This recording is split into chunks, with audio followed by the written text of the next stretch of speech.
आपके समक्ष भक्त खेम बहादुर जी ने वो आप बीती बताई जो भगवान किया करते हैं। अभी तक हमें भगवान नहीं मिले थे, उस परमात्मा की साधना सही नहीं मिली थी जो ये सुख देता है। अब इसने कितनी, अब देखो बात ये नहीं है कि 2500 रुपये बढ़ाने से कोई ये नहीं मानना चाहिए वे सेठ हो गया यूँ या बहुत धन मिल गया। इससे क्या हो गया कि परमात्मा में इसका दृढ़ विश्वास हो गया और जो परमात्मा के गुण होते हैं वो प्रत्यक्ष हो गए।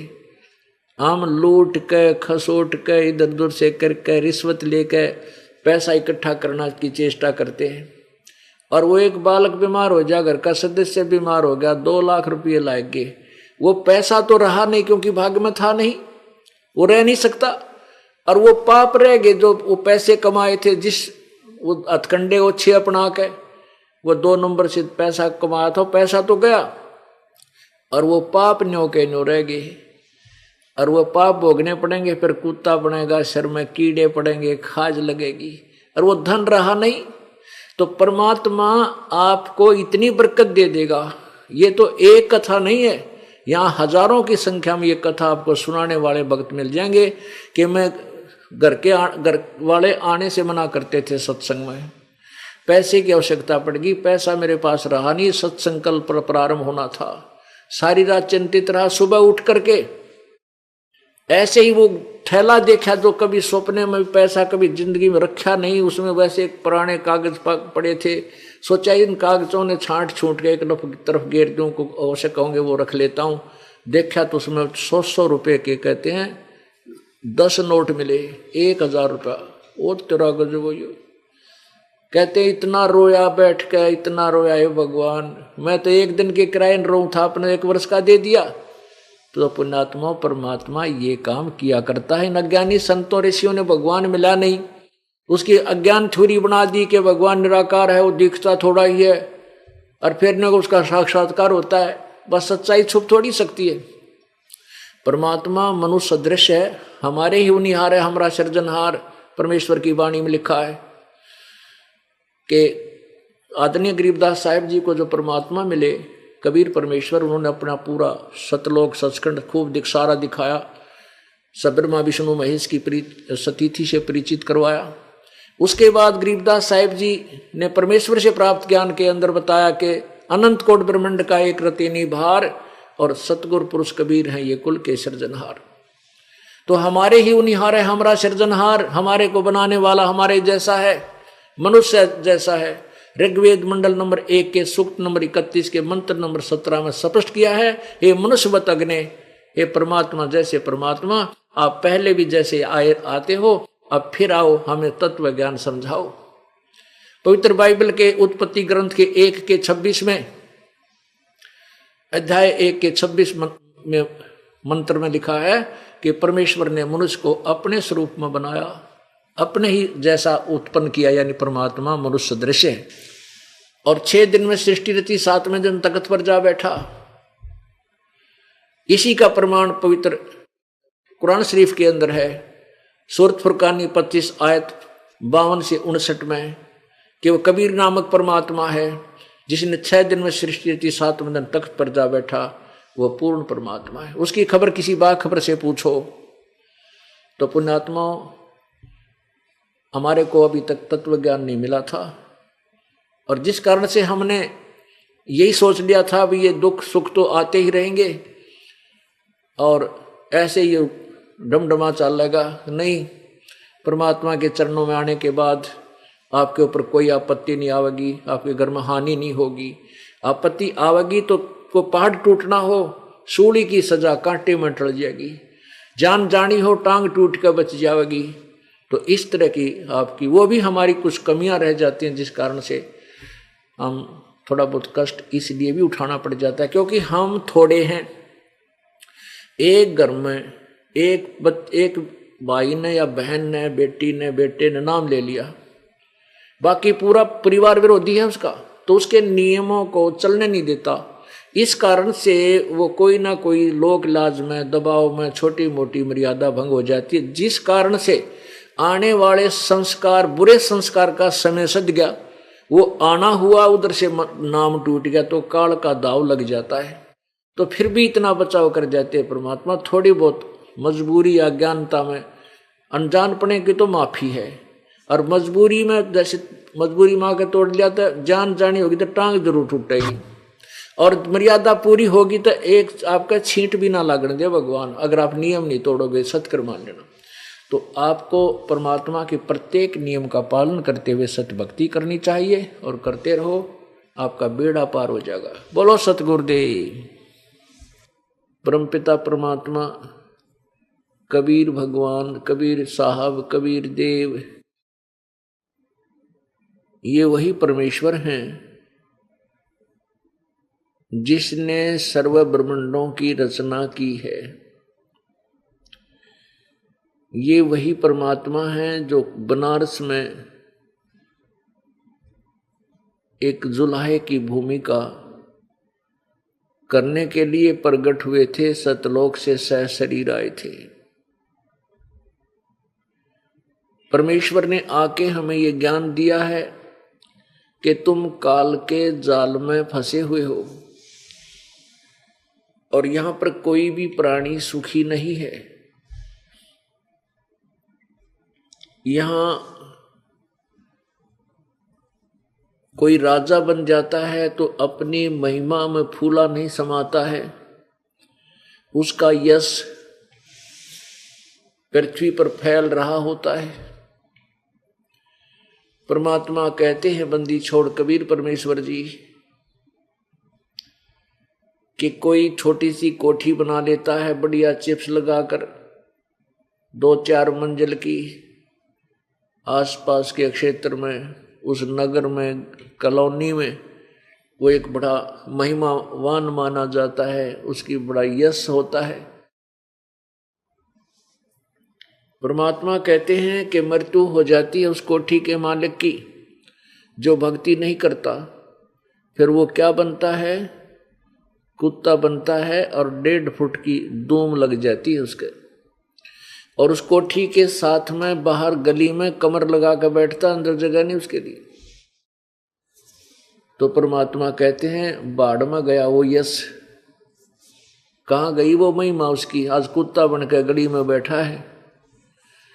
इसलिए याद दिलाते हैं सर्व सोने की लंका होती रावण से रणधीरम, एक पलक में राज विराजी वो यम के पड़े जंजीर में, मन तू सुख के सागर बसरे भाई और न ऐसा यसरे। एक छोटी सी कोठी किसी ने बना ली और आसपास के क्षेत्र में उससे बढ़िया कोई कोठी नहीं है तो उसी को हम पता नहीं क्या मान बैठते हैं। परमात्मा कहते हैं इस काल के लोक में सबकी बिरान माटी, सबकी दुर्गति है। रावण ने पूरी लंका सोने से निर्मित कर रखी थी, सोने की, ओ तेरे की। अब किसी के पास 100 ग्राम 200 ग्राम सोना हो जा, 400 ग्राम हो जा, फुल्ला नहीं समावे। और उसने तो कहते महल बना रखे थे सोने के। रावण की मंडियों में जैसे यहाँ बाजरे ज्वार और धान बिकते हैं, रावण यानी श्रीलंका के बाजारों में हीरे और मोती ऐसे बिका करते जैसे यहाँ धान और गेहूं और बाजरे ज्वार बिके। ऐसा धनी राजा था, और सत्य भक्ति ना करने से क्या दुर्गति हुई? एक पलक में राज विराजी जम के पड़े जजीरम। एक पल में वह सारी सोने की लंका सपने की तरह समाप्त हो गई। परमात्मा हमें याद दिलाते हैं सुखदेव ने 84 भुगती बना पजावे खरवो, तेरी क्या बुनियाद प्राणी तू पेंडा पंथ पकड़वो। जो सत्य भक्ति नहीं करते या तो भक्ति करते नहीं, वो तो बिल्कुल ही नालायक बताए संतों ने। और जो भक्ति भी करते हैं और तीनों गुण रजगुण ब्रह्मा सतगुण विष्णु तमगुण शिव जी तक सीमित है, या ब्रह्म तक सीमित है, या परब्रह्म तक। परब्रह्म की तो भक्ति का किसी को पता ही नहीं, परमेश्वर कबीर जी के अतिरिक्त। तो जो ब्रह्म तक भी सीमित हैं, उनकी साधना से भी जन्म और मृत्यु और ये भिन्न भिन्न प्राणियों के शरीरों की योनियां, शरीरों में कष्ट, ये दुख भी अवश्यमेव भोगने पड़ेंगे। तो क्या बताते हैं कि या तो तुम साधना नहीं करते, वो बिल्कुल तुम्हारी मूर्खता और नालायकी है, और जो साधना तुम कर रहे हो वो भी ठीक नहीं। सुखदेव ने 84 भुगती बना पजावे कर, वो सुखदेव जैसे महर्षि वो भी 84 लाख योनियों में इन भिन्न भिन्न प्रकार के प्राणियों के शरीरों को प्राप्त हुए।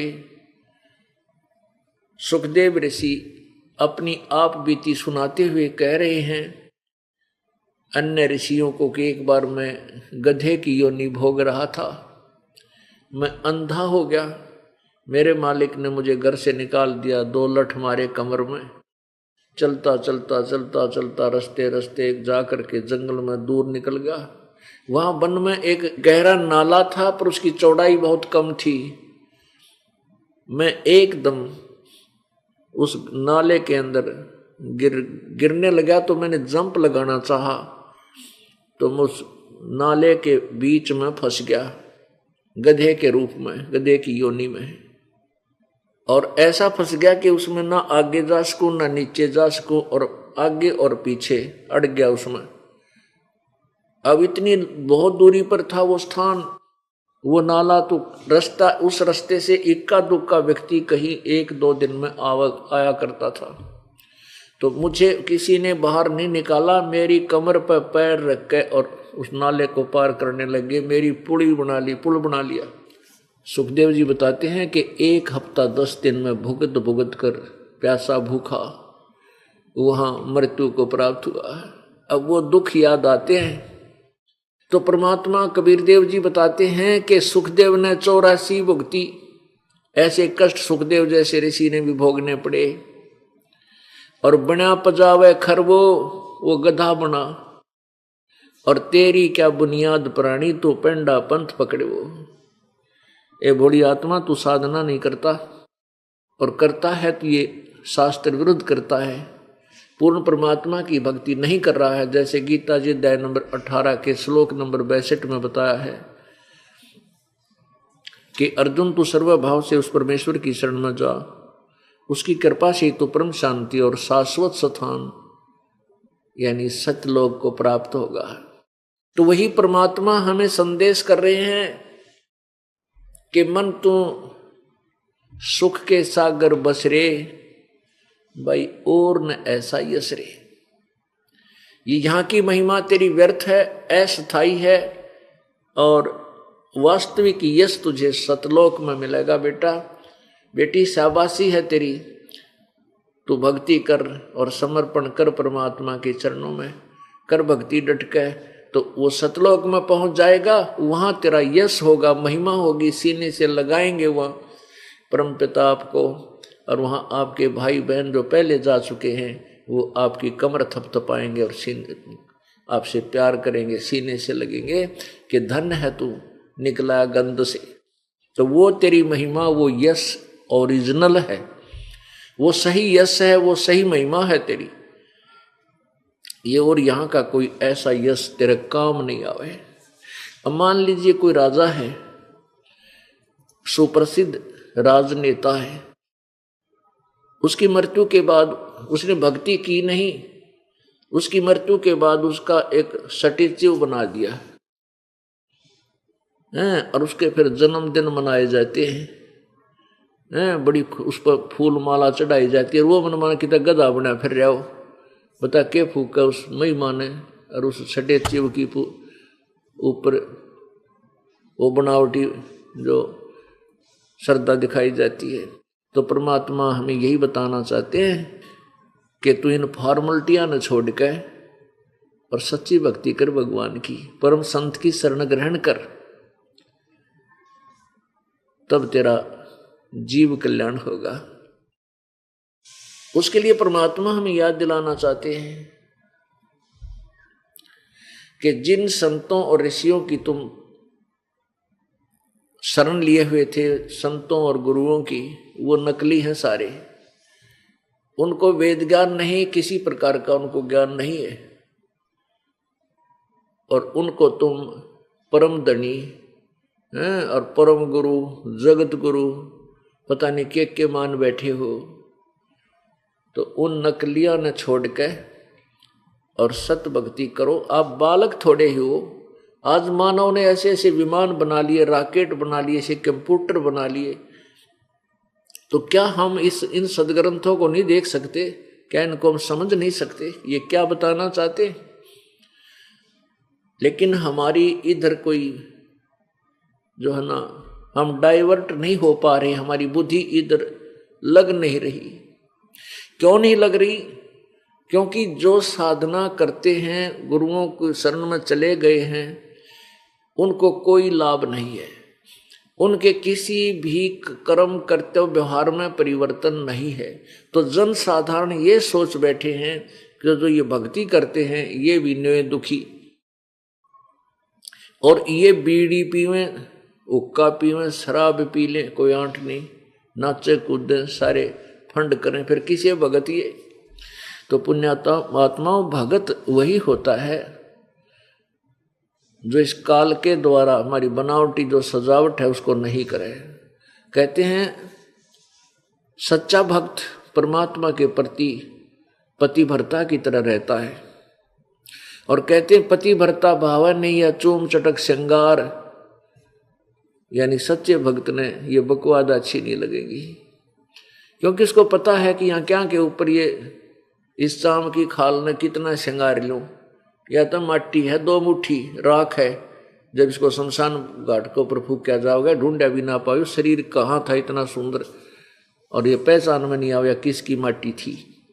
तो ये तो ज्ञान आपको दिया जा रहा है, ये आंख बनेगी आपकी, ये मोतिया बंद हटेगा, विवाह होता है, नाचे गावें कूदें फंड करें हैं, और फिर ना जाने के दुर्गति हो जा, 1 मिनट में मृत्यु हो जा। पुण्यात्माओं, ब्याह शादी करे लेकिन बिल्कुल सिंपल वे थे, एक साधारण तरीके थे, एक अपना परंपरागत एक सिंपल परंपरा से साधारण तरीके थे। बच्चों का संयोग जोड़ना है, इसने चाहे तो ढोल पीट लो, चाहे उड़ा कितना नाच कूद लो, बच्चों का ब्याह करना है साधारण तरीके से कर दे सब। क्योंकि ब्याह शादी में कितना पैसा लगावे हैं, देखम देखा गरीब आदमी भी अपनी बेटी के लिए उस देखम देखा लाखों रुपये बर्बाद कर देता है, और फिर कर्जा हो जाता है, सारी उम्र रोता है। इसलिए लोगों ने बेटी की चाह समाप्त कर दी, और अब तो खैर प्रतिबंध लग गया, नहीं पहले गर्भ में बेटी मरवान लाग गए थे। कारण क्या था कि हमारी नालायकी, हमारी जो परंपरा गलत बना ली हमने। नहीं, बेटी के साथ धन नहीं, पहले बाप का कमावा फिर अगले के जावे, जो दे दे वो ले जाना, तो बेचारी कदे ऑब्जेक्शन नहीं करती। तो हमारी जो नकली जो ड्रामाबाजी है, इसने ये समाज बर्बाद कर दिया। परमात्मा से डर रहा नहीं, डर होगा ज्ञान थे, ज्ञान किसी के पास था नहीं। भक्ति में परमात्मा की में सब लगना चाहते हैं, लग भी जाते हैं, उनसे लाभ कुछ होता नहीं, क्योंकि वो उनकी way of worship according to the shastra नहीं है, उनकी पूजा की विधि सदग्रंथों अनुसार नहीं है। इसलिए गीता जी अध्याय नंबर 16 के श्लोक नंबर 23 में कहा कि शास्त्र विधि को त्याग कर जो मनमाना आचरण करते हैं, मनमानी पूजा करते हैं, उनको ना तो कोई सुख होए, ना उनकी कोई सिद्धि होए, ना उनकी गति होए। फिर भक्ति किस लिए करते हैं? इन 3 चीजों के लिए करते हैं।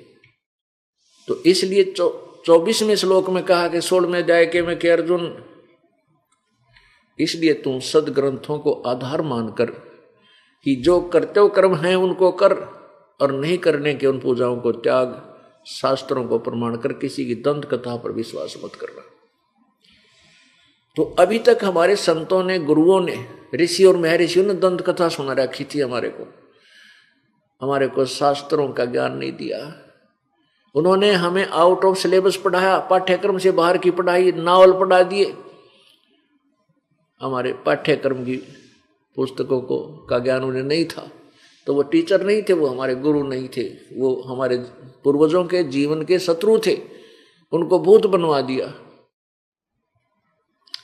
पितर बनवा दिया। गलत साधना करने से वो पितर बने, भूत बने। और फिर कहते हैं तेरा पिता भूत बन गया, उसकी गति करवा दे। उसमें बोल रहा था, अब गति क्या करवा दे, अब उसके पिंड भरवा दे, उसकी 13वीं कर दे, 17वीं कर दे, 36 फंड कर दे, और फिर वो कौवा बना दिया। आसोज के महीने में श्राद्ध निकालो, श्राद्ध निकाल कर भोजन ऊपर रख दो, कौवा खाएगा। हो सकता है तेरा पिता कौवा बन गया हो। और तेरा गजब हो, लगे थे मोक्ष कराने, गति कराने, और कौवा बना के छोड़ दिया। अगले इसको भोग लग गया, तेरा पिता कौवा बन गया।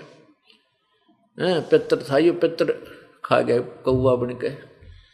पुण्यात्माओं, ये सब जो भक्ति का भट्ठा बैठा दिया, ये इन नकली महर्षियों ने, इन नकली गुरुओं ने, जिनको वेद ज्ञान नहीं था। और परमात्मा आए थे 600 वर्ष पहले, उन्होंने यही तत्व ज्ञान दिया था जो दास उन्हीं का प्रदत्त आज आपको सुना रहा है।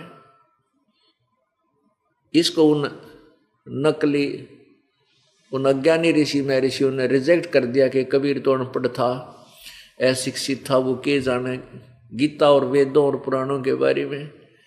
इसलिए उस समय ये बात स्वीकार कर लेना सहज था कि कबीर जी संस्कृत नहीं जानते, ये शिक्षित नहीं है, क्योंकि एक वर्ग, ब्राह्मण वर्ग ही संस्कृत भाषा को पढ़ने का अधिकारी था, अन्य कोई वर्ण नहीं पढ़ सकता था।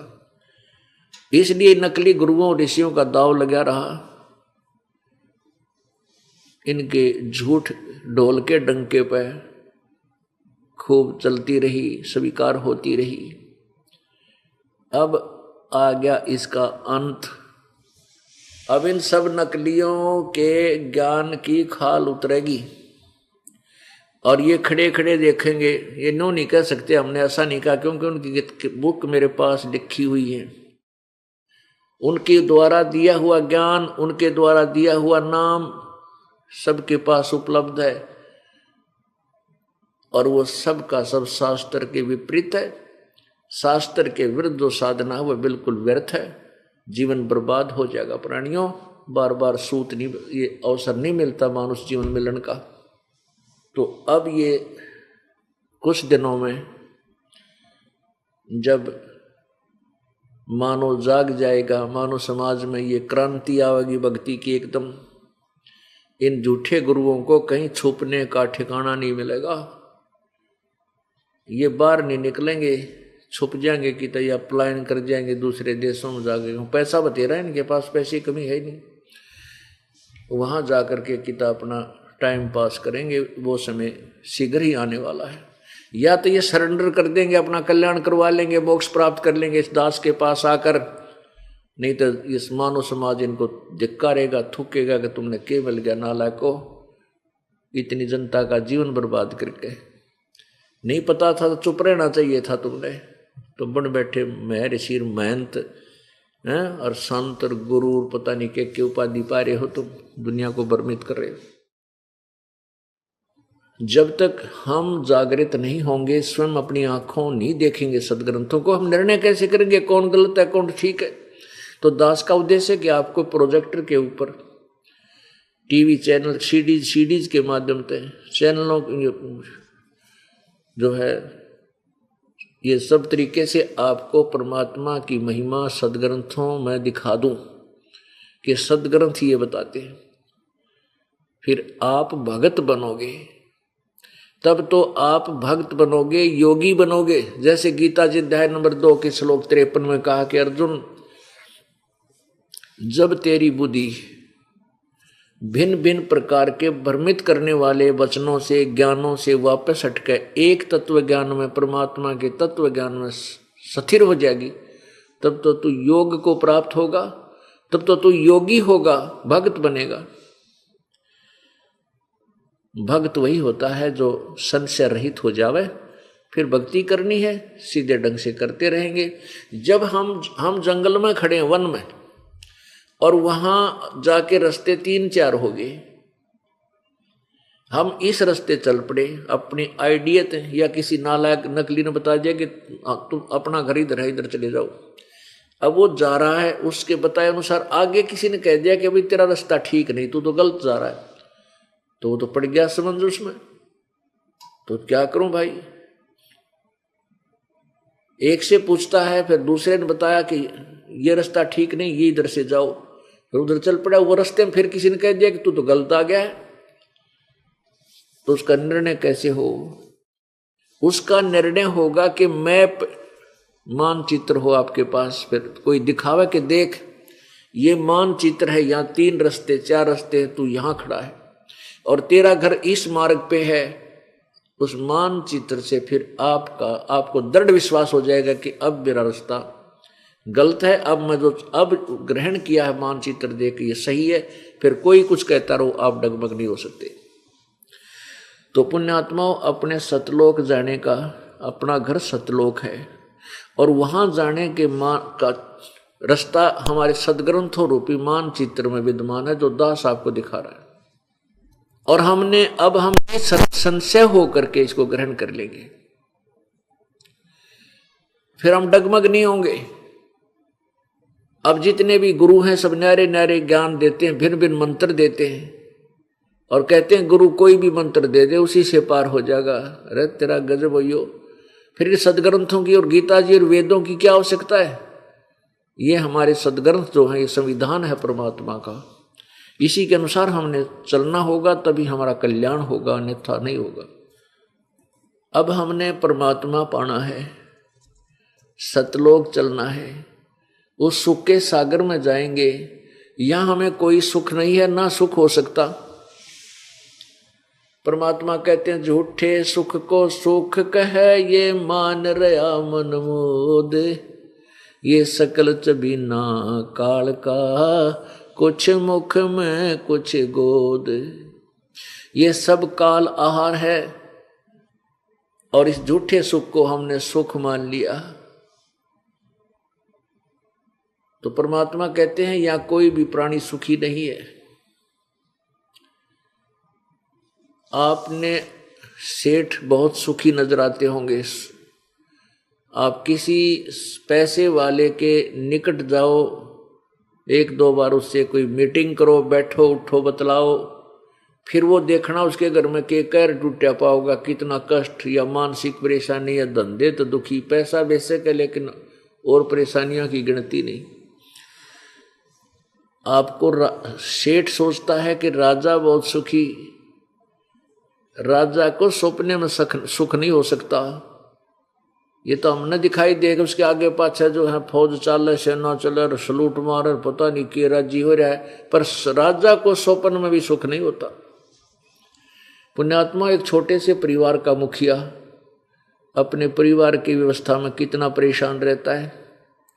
राजा तो एक क्षेत्र का पिता हो जाता है, मुखिया हो जाता है, प्रबंधक होता है, कहीं कुछ हो रहा है, कहीं पर कुछ हो रहा है, वो कभी सुखी नहीं हो सकता।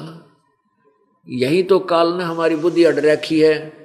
हम बस छोटा मोटी कोई राज पद मिल गया, कोई अधिकारी बन गया, फूला नहीं समानता, और फिर वो पुण्य समाप्त हो जाने के उपरांत फिर पशु योनि में वो प्राणी चला जाता है और फिर महाकष्ट। अब राजा सोचता है कि मैं तो कोई सुख नाम की चीज नहीं मेरे पास, देवता लोग सुखी होंगे, इंद्र सुखी होगा। इंद्र स्वर्ग का राजा है और इंद्र महादुखी। ओह, इंद्र महादुखी, क्योंकि आप ये इतिहास पढ़ कर देखो, पुराणों में कहते राक्षसों ने स्वर्ग पर आक्रमण कर दिया, इंद्र भी भाग गया, देवता भी भाग गए, युद्ध लड़ते लड़ते हार गए, चले गए। इंद्र पता नहीं कि छुप कर टाइम पास कर रहा है, बता के कर लेने का के सुख होया यो। और जब इंद्र पूरा अपना समय पूरा कर लेगा राज्य का, फिर उसकी मृत्यु होगी, मृत्यु बनकर होने के उपरांत वो गधे की योनि में जाता, डायरेक्ट सीधा गधा बनता है। तो पुण्यात्माओं, फिर इंद्र के सुखी। इंद्र सोचता है कि ब्रह्मा विष्णु महेश सुखी हैं, मैं तो सुखी नहीं हूं। अब ब्रह्मा विष्णु महेश महादुखी, आप इनके इतिहास पढ़ कर देखो।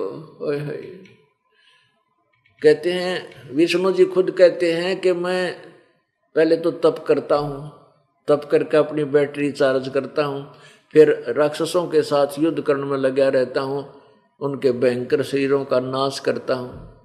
कभी थोड़ा बहुत समय मिला है तो लक्ष्मी के साथ बैठ जाता हूँ, ना तो सारी उम्र मैंने धक्के खाता रहता हूँ, कष्ट पे कष्ट उठाता हूँ। अपनात्मा अभी दिखाना पड़ेगा आपको। ये देवी भागवत महापुराण जिसमें विष्णु जी के वचन हैं। अब इन बातों से हमारा मन इस गंदे लोक से हटेगा। हम अभी तक इसी में अंडी पाक रहे थे, छोटी मोटी कोई सुख हो गया, एक कार होगी, एक कोठी होगी, छोटी मोटी कोई राजपद मिल गया, इसी को हम सोच बैठे हैं कि बस मौज माच की। नहीं, ये तो झूठा सुख है। अब देखिएगा श्री देवी महापुराण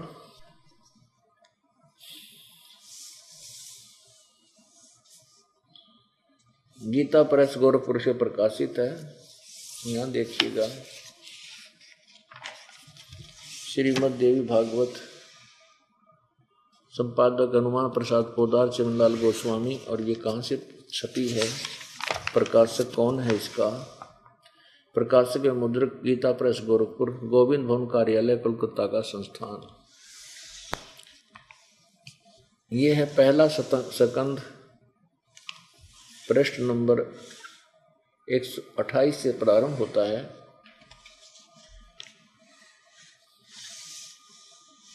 ये थोड़ा सा सुनाता हूँ आपको कि यहाँ कहते हैं विष्णु जी एक समय तपस्या कर रहा था और ब्रह्मा जी ने देख लिया।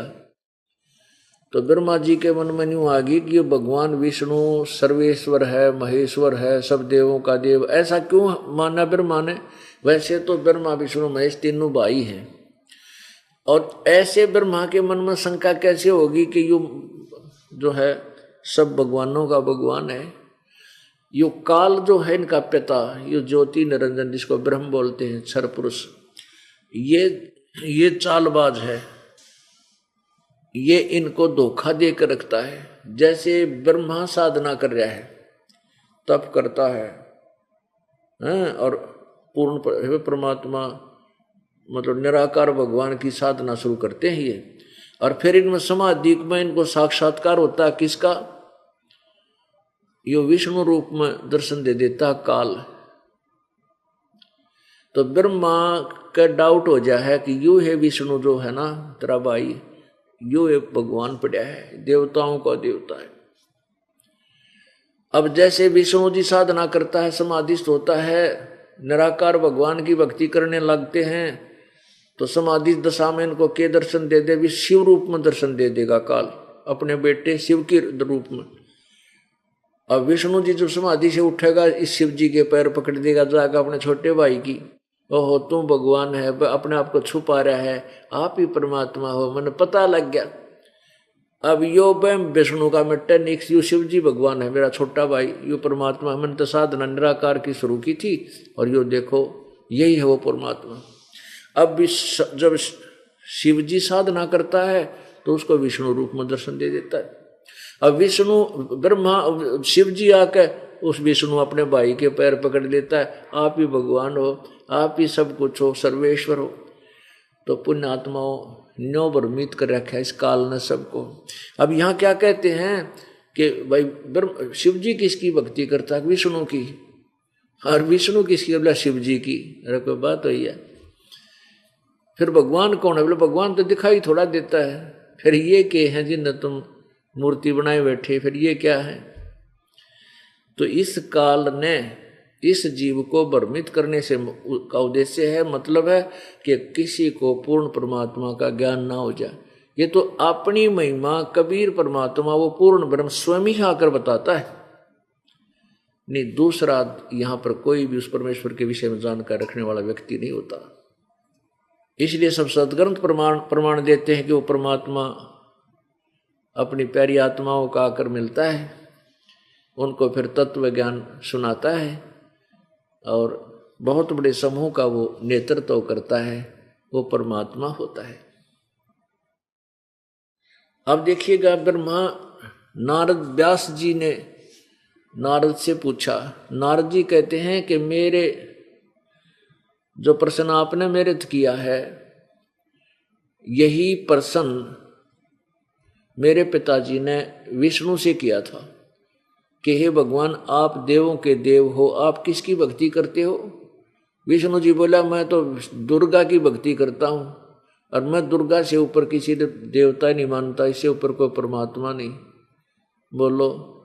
और दुर्गा कहती है कि वो भगवान तो ब्रह्म है, उसकी पूजा करनी चाहिए। पहला दिन के ज्ञान का दिवाला निकल रहा। परमात्मा क्या बताते हैं अपने सूक्ष्म वेद की वाणी में कि झूठा ज्ञान और ध्यान कहाँ लाओ?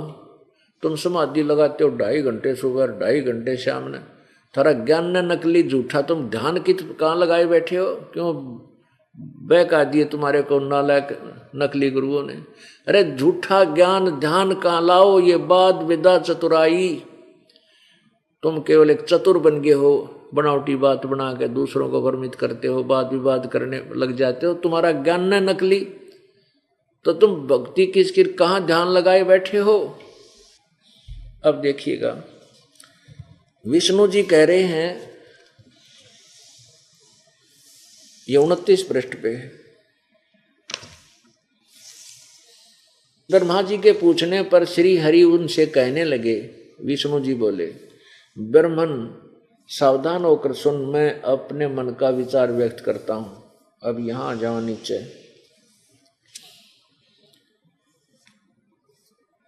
मैं सदा तप करने में लगा रहता हूं, उस शक्ति के शासन से कभी मुक्त नहीं रह सकता। कभी अवसर मिलता है तो लक्ष्मी के साथ सुखपूर्वक समय बिताने का सौभाग्य प्राप्त होता है। मैं कभी तो दानों के साथ युद्ध करता रहता हूँ। अखिल माने सारे जगत को भय पहुँचाने वाले राक्षसों दैत्यों को के विकराल शरीरों को शांत करना मेरा परम कर्तव्य हो जाता है। और फिर यूँ कहे, मुझे सब प्रकार से शक्ति यानी दुर्गा के अधीन होकर रहना पड़ता है। उन्हीं भगवती दुर्गा की मैं शक्ति का यानी दुर्गा का, भगवती शक्ति यानी दुर्गा की का मैं निरंतर ध्यान किया करता हूँ। ब्रह्मा जी, मेरी जानकारी में इस भगवती शक्ति से बढ़कर दूसरे कोई देवता नहीं। और 562 पर दुर्गा न्यू कह है कि उस भगवान की भक्ति करो, ब्रह्म की, उसी का टारगेट उद्देश्य बनाओ, वही ब्रह्म है और वो उस ब्रह्म लोक में रहता है। ये 7वां स्कंध और 562 पृष्ठ पे है। देवी का द्वारा हिमालय को ज्ञानोपदेश और ब्रह्म स्वरूप का वर्णन।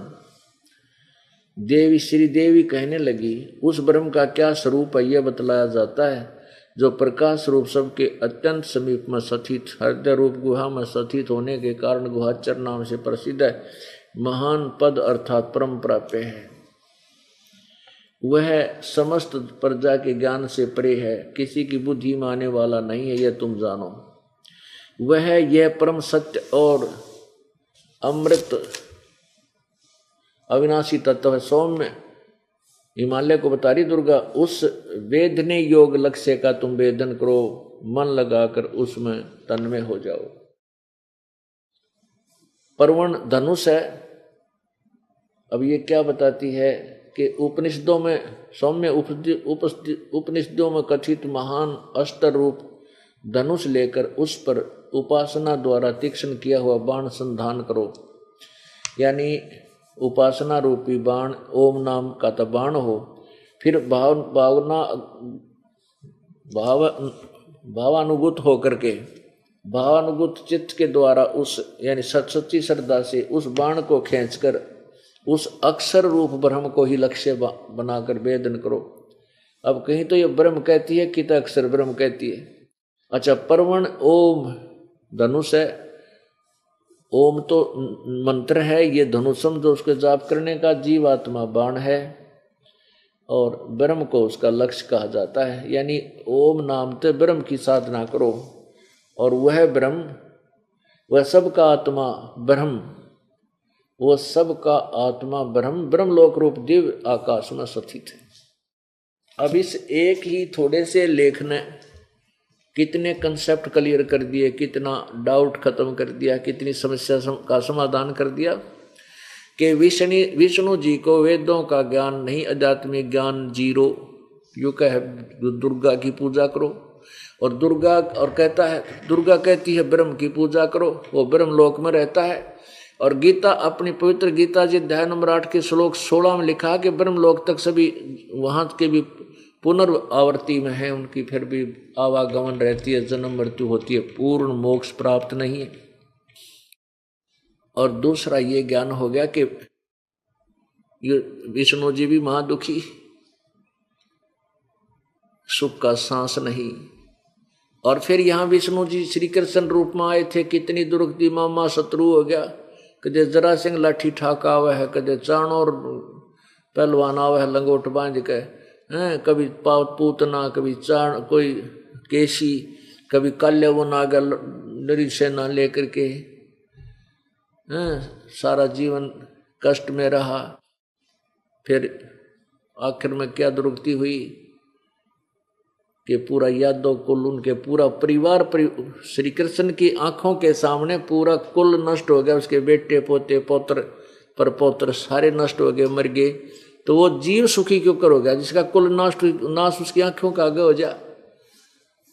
श्री राम रूप में आए थे श्री विष्णु जी के 92 सारा इतिहास उठाकर देख लो। जब सुख का सांस, एक सांस भी लिया हो तो उसने जीवन में अपने, चाहे वो अयोध्या का राज भी कर गए, लेकिन बालक कहीं, पत्नी कहीं, और स्वयं राजा बना बैठा, वो जीव सुखी कैसे हो सकता है? स्वप्न में भी सुख नहीं उसको। तो पुण्यात्मा परमात्मा कहते, मन तू सुख के सागर चल रे, मन तू बस रे सुख के सागर, भाई जहाँ शब्द सिंदूरत नागर, मन तू बस रे सुख के सागर, जहाँ शब्द सिंदूरत नागर। भाई कोटि जन्म तन भरमत होगे, कुछ ना हाथ लग्या रे। भाई करोड़ जन्म तन भरमत होगे, कुछ ना हाथ लग्या रे। कुकर सुकर खरबया बोरे, तू कौवा हंस बुगारे, मन तू चल रे सुख के सागर, जहाँ शब्द सिंदूरत नागर। भाई कोटि जन्म तू राजा की न्या, मिटी न मन की आशा। कोटि जन्म तू राजा की न्या, मिटी न मन की आशा। भिक्षुक होकर दर दर घूम्या, मिला ना निर्गुण रासा, मन तू चल रे सुख के सागर, जहाँ शब्द सिंदूरत नागर। मन तू चल रे सुख के सागर, जहाँ शब्द सिंदूरत नागर। इंद्र कुबेर ईश की पदवी, ब्रह्मा वरुण धर्मराया। इंद्र कुबेर ईश की पदवी, ब्रह्मा वरुण धर्मराया। विष्णुनाथ के पुर को जाके, तो फिर भी उल्टा आया। मन तू चल रे सुख के सागर, जहाँ शब्द सिंदूरत नागर। भाई असंग जन्म तन मरत्या होगे, जीवित क्यों न मरे रे। असंग जन्म तन मरत्या होगे, जीवित क्यों न मरे रे। द्वादश मध्य महल मठ बोरे, बोहर न दे धर रे। मन तू चल रे सुख के सागर, जहाँ शब्द सिंदूरत नागर। भाई दोजक भिष्ट सभी तै देखे, राजपाट के रसिया। दोजक भिष्ट सभी तै देखे, राजपाट के रसिया। तीन लोक से तरपत नाही, ये मन भोगी खसिया। मन तू चल रे सुख के सागर, जहाँ शब्द सिंदूरत नागर। मन तू चल रे सुख के सागर, जहाँ शब्द सिंदूरत नागर। भाई सतगुरु मिले तो इच्छा मिटे, पद मिल पदे समान। भाई सतगुर मिले तो इच्छा मिटे, पद मिल पदे समान। चल हंसा उस लोक पठाऊं जो आदि अमर अस्थान। मन तू चल रे सुख के सागर, जहाँ शब्द सिंधु रत्नागर। मन तू चल रे सुख के सागर, जहाँ शब्द सिंधु रत्नागर। चार मुक्ति जहाँ चंपी करती, माया होरी दासी। चार मुक्ति जहाँ चंपी रे करती, माया हो रही दासी। दास गरीब अभय पद पर सब मिले, राम अविनाशी। मन तू चल रे सुख के सागर, जहाँ शब्द सिंधु रत्नागर। पुण्यात्माओं, आपने अभी सुना कि मन तू चल रे सुख के सागर, जहां शब्द सिंधु रत्नागर। अब सुख सागर किसे कहते हैं उसको थोड़ा डिफाइन करते हैं, उसकी परिभाषा बताते हैं। पुण्यात्माओं, कभी कभी किसी दिन जब ये प्राणी एकांत में बैठा हो, एक ऐसी हिलोर उठती है अंदर से, उसमें कोई भी बुरा नहीं लगता, सबके प्रति प्यार हो जाता है। शत्रु भी क्यों ना हो, वो भी बुरा सा नहीं लगता, अपना सा लगता है। ये मन में ये आती है, क्या रखा है संसार में, ऐसे क्यों हम ऐसा करते हैं। तो वो लहर, वो मेहर की लहर उठी थी, सबके ऊपर दया भाव आ गया था। मेहर की लहर थी वो थोड़ी सी देर के लिए, और जब वो समाप्त हो जाती है, कुछ ही सेकंड रहती है वो, फिर वो ही कहर की लहर टूट जाती है। ऐसा कर दूंगा, उसको ऐसे कर दूंगा, उसने ऐसा पैसा नहीं दिया, उसको ऐसा हो गया है, वो ऐसे बोला, वो ऐसे क्यों हो गया, घाटा हो गया, बीज ठीक नहीं बोया गया, भैंस बीमार होगी, बालक का तकलीफ से, ये कहर की लहर फिर शुरू होगी। कहते हैं उस सतलोक के अंदर ऐसी मेहर की लहर जो अक्षणिक थोड़ी सी आई थी, जरा सी, जिसमें कोई भी दुख आपकी आत्मा में नहीं था और ना कोई बुरा दिखाई देता, ना किसी से द्वेष था। ऐसी वहां शंखों लहर मेहर की उपजे, और कहर नहीं जा कोई, वहां कोई कहर यानी कष्ट नहीं, किसी प्रकार का दुख नहीं। कहर बोले हैं घोर दुख नहीं, कहते हैं उनको, उनके घर में तक कहर टूट गया, 3 मर गए एक्सीडेंट में, वो कहर होता है। कहते हैं शंखों लहर मेहर की उपजे, और कहर नहीं जा कोई, दास गरीब अचल अविनाशी, सुख का सागर सोई। अब वो सुख सागर है, सतलोक है वो सुख सागर। अब पुण्यात्माओं, हम सभी सतलोक में रहा करते थे, और सतलोक से हम अपनी नालायकी से एक भयंकर भूल करके इस काल के जाल में आकर फंस गए। हम अपने पिता, अपने भगवान कबीर परमेश्वर से विमुख हो गए। हम कैसे काल के जाल में फंसे,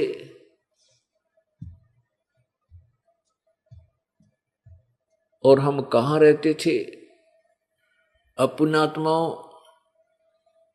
ये घिसे पिटे ज्ञान वाले संत गुरु ऋषि कहा करते हैं कि भाई आत्मज्ञान हो जाना, आत्मज्ञान, बस आत्मज्ञानी, आत्मज्ञान होना चाहिए। इनको आत्मज्ञान की परिभाषा का भी पता नहीं। आत्मज्ञान कहते किसे है?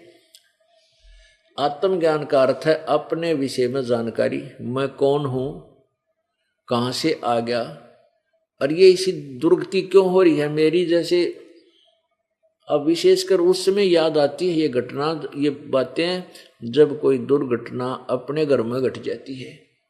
कोई भाई की मौत हो जाए, कोई पिता की अचानक मौत हो जाए, माँ मर जाए, या पड़ोसी एकदम मित्र मर जाता है, तो फिर वो बेहोश होता है। ये के बात, ये केस क्या हिसाब किताब है, ये के कहानी है। देख अब तक तो ये सारा भाग्या भाग्या दौड़ा दौड़ा फिर था, यो मेरा बेटा या मेरी बेटी, ये मेरा सब कुछ, अरे यो अब क्या हो गया, एकदम गया। तो उस समय सोचता है कि ये कहानी है। फिर थोड़ी देर के बाद ये काल अंदर मन है, ये काल है, ये फिर इसको चक्कर में डाल देता। चल तेरा वो काम बिगड़ गया, चल वहाँ गैरहाजिरी लग जाएगी, वहाँ देख भैंस ब्याण न हो रही है, चल जल्दी सी। अरे फिर भूल पड़ जाती है और यही उसी स्थिति में फिर छोड़ देता है। ये तो परमात्मा आते हैं, रह रहकर जो पुण्य प्राणी सत्संग में आते रहेंगे उनको ये ज्ञान जचा रहेगा, हृदय में टिका रहेगा, नहीं तो फिर बड़ोलेगा, फिर ऐसे बर्बाद कर डालेगा आपको। आत्म ज्ञान क्या होता है कि अपने बारे में जानकारी हो जाना, भाई मैं कौन हूं, कितना आया हूं और किस प्रकार छुटकारा हो, ये तो आत्मज्ञान। और ये आत्मज्ञान क्या कहा करते थे वो समाधि ला ले और आत्मा का साक्षात्कार कर। अरे भले आदमी अपनी आत्मा का स्वयं ही तू साक्षात्कार करेगा, कहते अपनी आत्मा को देखो। अपनी आत्मा ने क्यों कर देखोगे तुम, दया बुद्धि भ्रष्ट हो रही। देखेगा कोई देखने वाला तो दूसरा हो गया, फिर अपनी आत्मा कैसे देखी, कहते जैसे आईने में दिखती है, नो तो फिर शीशे मुंह देख ले, तू अपना देखना है तो कोई बात हो। ये बेकार की बातों में बेतुका जो ज्ञान गढ़ रखा था, इन मूर्ख बना रखा दुनिया।